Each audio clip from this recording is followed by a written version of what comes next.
Hello and welcome to this question and answer session brought to you exclusively on SUZA TV. You're going to be with me, Munir Mustafa, as we continue to answer questions which are brought in biology. We're still continuing with the Form 3 syllabus, and today we'll also be answering questions brought on the Form 3 syllabus. So without wasting any further time, let's start with the questions. Our first question requires us to define the following terms. We have stimulus, receptor, neuron, and reflex action. So we're told here straightforwardly to define what are these terms, or what do these terms mean. While defining, there are two things you should know. First of all, while defining, you have to write the meaning of the term. Second of all, in defining, you have to write what do you understand about the term, even though it's for a short while or a short paragraph. But defining requires a person to show how do you understand on the word, or how do you understand on that term.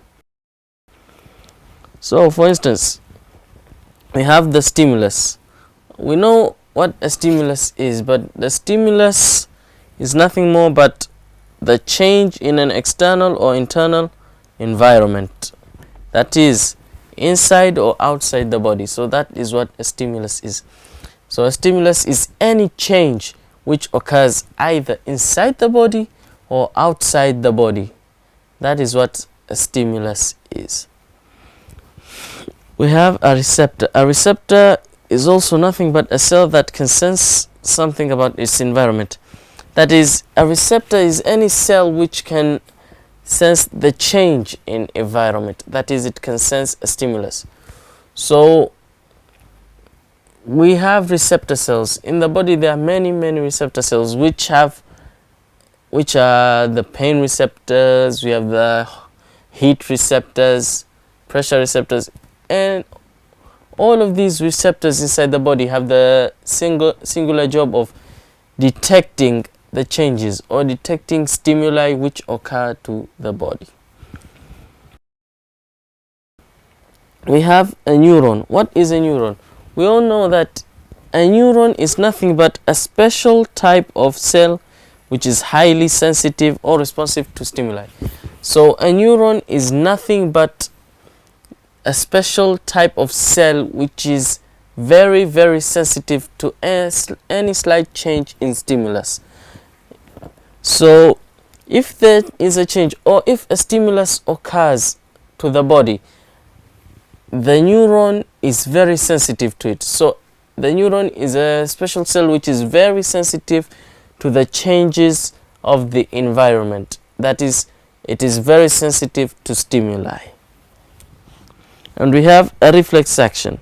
A reflex action is nothing but the rapid automatic response to a stimulus. So there are some types of reactions in which they are rapid and automatic. That is, they do not require any sort of teaching. So these reactions come naturally and they depend on the action. For instance, when a person pricks their finger with a pin, or when a person burns their hand, the main instinct is to reflex.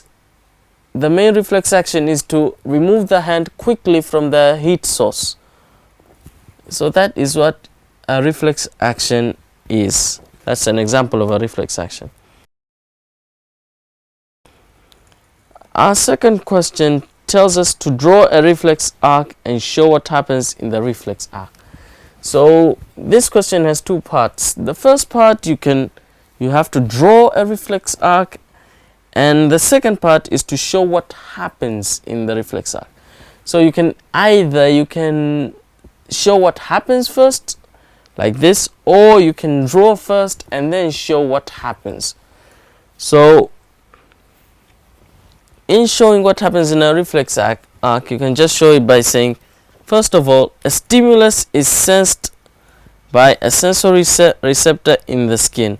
So first of all, the term sensory receptor should be in the word. So first of all, the sensory receptor senses the stimulus. Then the impulse is passed through the sensory neuron in the spinal nerve of the part involved, be it the hand or the leg, but the impulse should pass through the sensory neuron of the nerve in the spinal nerve of the part. Then the impulse passes straight to the spinal nerve, which is very straightforward. It then moves through the cell body in the dorsal root ganglion. It then passes through the cell body of a relay neuron. It then passes through the motor neuron where the impulse reaches the motor nerve, ending where a correct response is performed. In answering this question, we have shown what happens in the reflex arc, but we have not seen what the reflex arc is. So here we can see we have the sensory receptor, number 1. We have the sensory neuron, number 2, which we talked about. We have the synapse or the dorsal root ganglion. We have the interneuron, or we can call it the relay neuron. Also we have the motor neuron and the effector, or that is the effector neuron. So we can see that the sequence of this has occurred just like how we mentioned it before.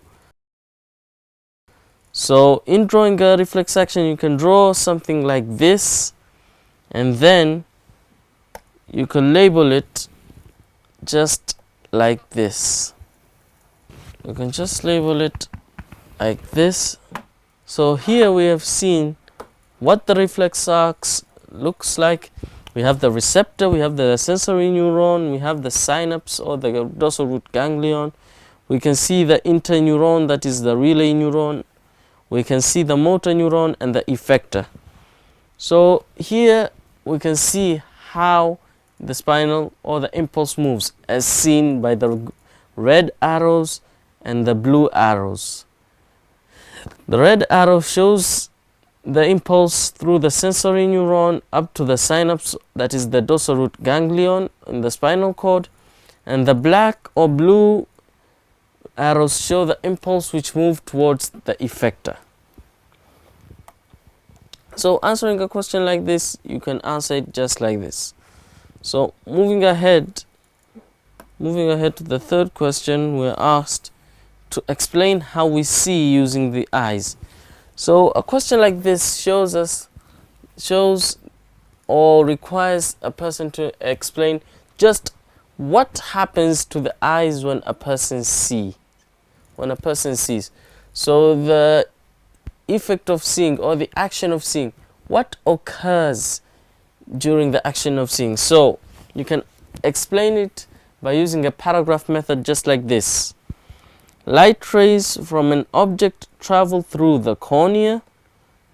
These terms should also be known: the cornea, aqueous humor, lens, and vitreous humor.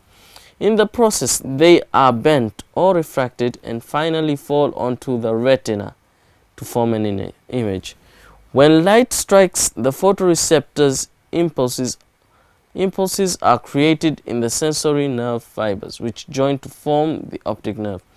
The impulses are transmitted to the brain through the optic nerve, where they are interpreted, enabling a person to see.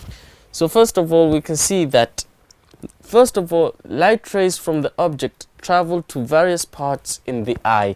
That is, there's the cornea, the aqueous humor, the lens, and the vitreous humor. So light passes through all of those parts in the eye.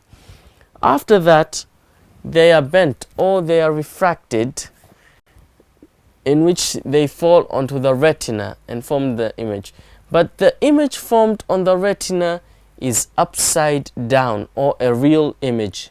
In physics form 3, when you learn about mirrors, you can learn about real images and virtual images, in which a real image is an image which is upside down, which is projected upside down, while a virtual image is an image which is projected the same way as you see yourself, or right side up.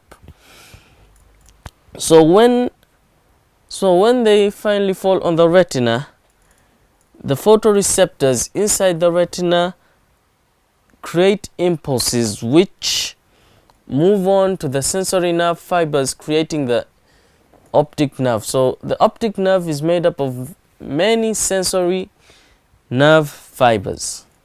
So in the optic nerve, the impulses, after being transmitted through the optic nerve, which move on to the brain. In the brain, the image is then interpreted and it is put on the right side. Instead of upside down, it's put into the normal order. So once this happens, then a person is said to see. So all of these processes are important when a person needs to see. Moving on to our fourth question, in which we are required to show the reasons why many youth take drugs. This is a common sense question. That a question being asked is, why do the youth, for instance in Zanzibar, take drugs? Drugs nowadays is a major problem, in which we can see many young people sitting with no work to do, with nothing to do but just taking drugs. So the main question here asked is, why do they take drugs? Is there any real reason behind taking drugs? So in answering a question like this, you can answer it using what your mind tells you, but you can answer it like this, and the answers can be mentioned like this. First of all, they are curious. That is, many youth or adolescent people are in a period where they're curious to know, what happens if you take drugs? What happens if I start smoking? What happens if I start drinking alcohol? What happens if I start using heroin or cocaine? What would happen? So a youth or a young person mostly is curious to what occurs when they use it. For instance, many people hear that using marijuana stimulates the senses but also gives you hallucinations. So many people would want to know, what happens, or how do these hallucinations occur? So they begin to take drugs to see or to experiment on what would happen if they would take drugs. Another reason is that they believe drugs will make them exciting. So some people think that they would make them look better in front of the eyes of people by taking drugs. For instance, many youth see in movies that the main character is drinking. After drinking, he gets into a fight. He looks very good in the TV. Also, they can see them smoking, consuming alcohol, or using other drugs such as cocaine and heroin, but they see that the main character, or most people, are seen to be looked upon or to be feared, respected when they use drugs. So they think that making or using drugs can make them be feared or can make them be respected among their friends or among other people in the society. Also, they believe that drugs will improve their intelligence. There are some people who think that using drugs can improve their intelligence or can improve their thinking capacity and answering capacity. As you all know, there are some people who say that smoking marijuana can increase the brain capacity so that it can work more or it can work better. So many youth in examination classes such as Form 4, Form 2, even Form 6 or others in universities also use the same thing, also think that by taking drugs they can actually make make their minds to concentrate more on studying. So they start taking drugs by thinking that it would help them gain more intelligence. Another one is that they don't want to go against peers. So most of them take drugs because of peer pressure. They see their closest friends taking drugs. They see the people around them taking drugs, be it their parents, their cousins, their friends, people close to them taking drugs, and they do not want to lose their friends. So in order to keep their friendship, they also start to use drugs. So they start taking drugs, start using drugs due to the fact that they cannot refuse their peers. So when their peers tell them to take drugs, they agree to them, just because, first of all, people like these have a low self-esteem, and also they are afraid that once their friendship ends due to the fact that they do not want to take drugs, they would be very lonely. So through that fear, they see, or they think that by not refusing the peers on taking drugs, they would keep their friendship, they would keep their social status. Also, another one is that they want to escape from the reality of the world and pressures of life. So some of them try to escape, or say that they are escaping from the reality of the world and pressures of life by taking drugs. For instance, someone has lost his job, has a hard time with the family, he has lost his best friend, he has lost his children, he has lost everything. So he thinks the only way to escape from reality, to escape from the pain of loss, or to escape from the hardships of life is through taking drugs. By taking hallucination drugs, he can find himself in somewhere else where he thinks that he has escaped from reality, he has escaped from everywhere. So by taking drugs, they aim to escape from reality, they aim to escape from the hardships of life. So many people take drugs due to that reason. Moving on to the fifth question, we are required to differentiate between nervous and hormonal coordination. In the body, there are two types of coordination. There is the nervous coordination and there is the hormonal coordination. So both of them are very important in the body, and both of them function very well inside the body. But they are two different types of coordination. So what are the differences? You can answer them in a system just like this.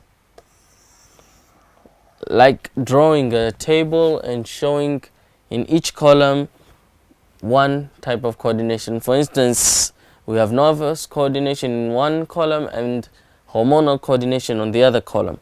So first we have, so the first difference between them is that the nervous coordination has a quick and immediate response to stimulus, while the hormonal coordination has a slow and long response process.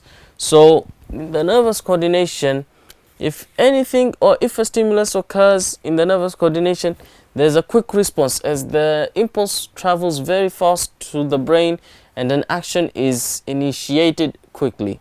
While in the hormonal coordination, it travels very slowly towards the bodies as it does not use any quick methods.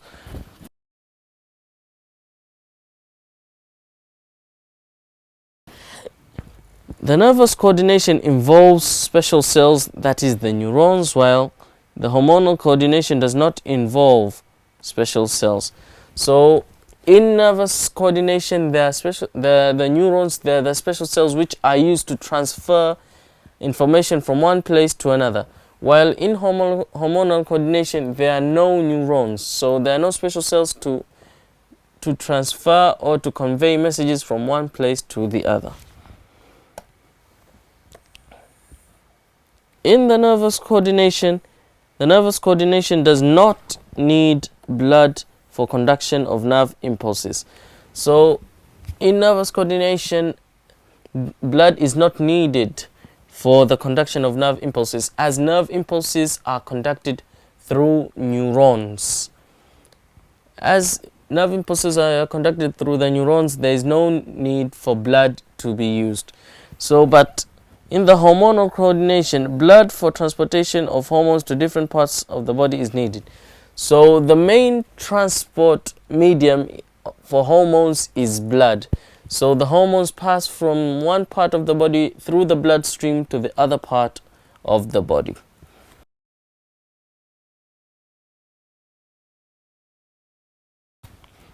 The transmission is of an electrical nature. As we know, impulses in the neurons are of electrical nature, as they can be measured in microvolts. So we all know in millivolts. So we can see that electricity is produced, or electrical nature. Electricity is used in the transition of nerve impulses. While the transmission in hormonal coordination is of chemical nature. That is, it needs chemicals that are the hormones. So any information in the hormonal coordination is transported by the means of hormones, which are chemicals throughout the body.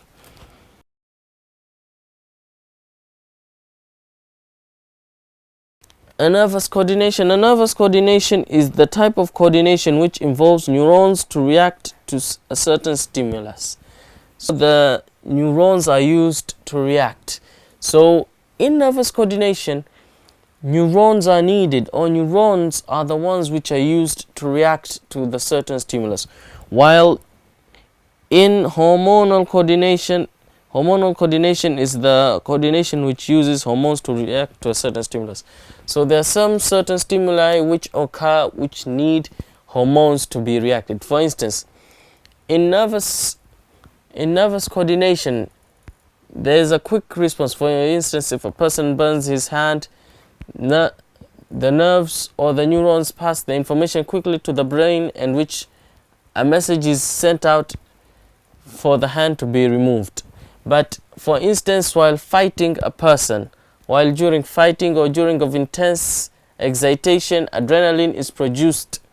The adrenaline produced moves on to the heart, which increases the heartbeat, increases the metabolic rate, in which it increases especially the whole body functions. So hormonal coordination needs hormones, or uses hormones to transfer information from one part of the body to the other. This concludes our question and answer session for today.